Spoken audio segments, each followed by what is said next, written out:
एक समय की बात है। घुमावदार पहाड़ियों और चमचमाती नदी के बीच बसे अनोखे शहर विंध्यवन में निवासी उत्सुकता से वार्षिक पतंग महोत्सव का इंतजार करते थे। यह त्योहार रंग, रचनात्मकता और विशाल आकाश में पतंगों के उत्साहवर्धक नृत्य का उत्सव था। विंध्यवन के केंद्र में दो सबसे अच्छे दोस्त मिया और एथन रहते थे, जिनमें पतंगों के प्रति गहरा जुनून था।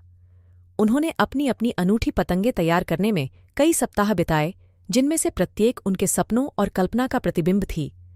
जैसे ही त्योहार का दिन आया, शहर का चौराहा रंगों के एक जीवंत समुद्र में बदल गया, जिसमें नीले आकाश में सभी आकृतियों और आकारों की पतंगें दिख रही थीं। जब परिवार और दोस्त उत्सव का आनंद लेने के लिए एकत्र हुए, तो हवा उत्साह से गूंज उठी और सड़कों पर हंसी गूंज उठी। मिया और एथन अपनी पतंग उड़ाने के लिए इंतजार नहीं कर सके और साझा मुस्कान के साथ उन्होंने अपनी कृतियों को आकाश में छोड़ दिया। सुंदर तितलियों से सजी मिया की पतंग सहजता से उड़ गई, जबकि एथन की ड्रैगन के आकार की पतंग हवा में चंचलता से नाच रही थी। मित्र अपनी कृतियों को उड़ान भरते हुए देखकर आनंदित हुए। जैसे ही दिन खुला, जेफायर नाम की एक रहस्यमयी आकृति लहराता हुआ लबादा पहने हुए विंध्यवन के बाहरी इलाके में दिखाई दी। जेफायर, एक रहस्यमय पतंग मास्टर, प्रसिद्ध पतंग महोत्सव देखने के लिए दूर देशों से आया था। मिया और एथन की असाधारण पतंगों को देखकर जयफिर उनसे संपर्क करने लगा।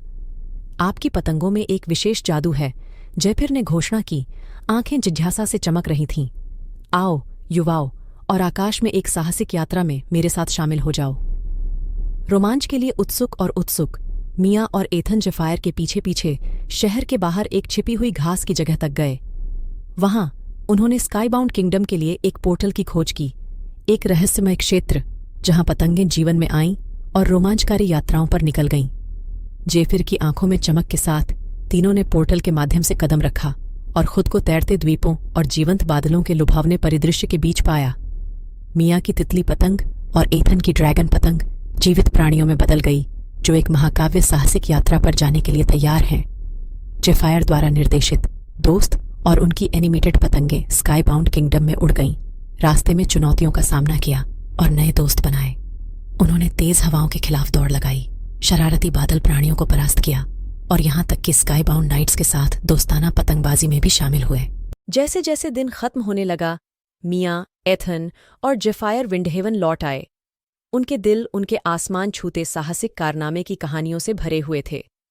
शहरवासी इस कहानी से आश्चर्यचकित हो गए और पतंग महोत्सव ने एक नया जादू ले लिया, जिससे हर किसी को बड़े सपने देखने और आसमान छूने की प्रेरणा मिली। और इसलिए विंध्यवन में वार्षिक पतंग महोत्सव न केवल रचनात्मकता और रंग का उत्सव बन गया, बल्कि एक अनुस्मारक भी बन गया कि कभी-कभी सबसे असाधारण रोमांच उन लोगों का इंतजार करते हैं जो सपने देखने की हिम्मत करते हैं और अपनी पतंगों को उन्हें नई ऊंचाइयों तक ले जाने देते हैं।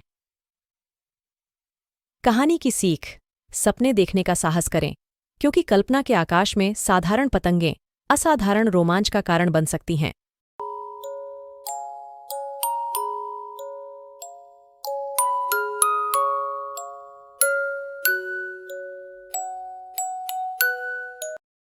Goodbye.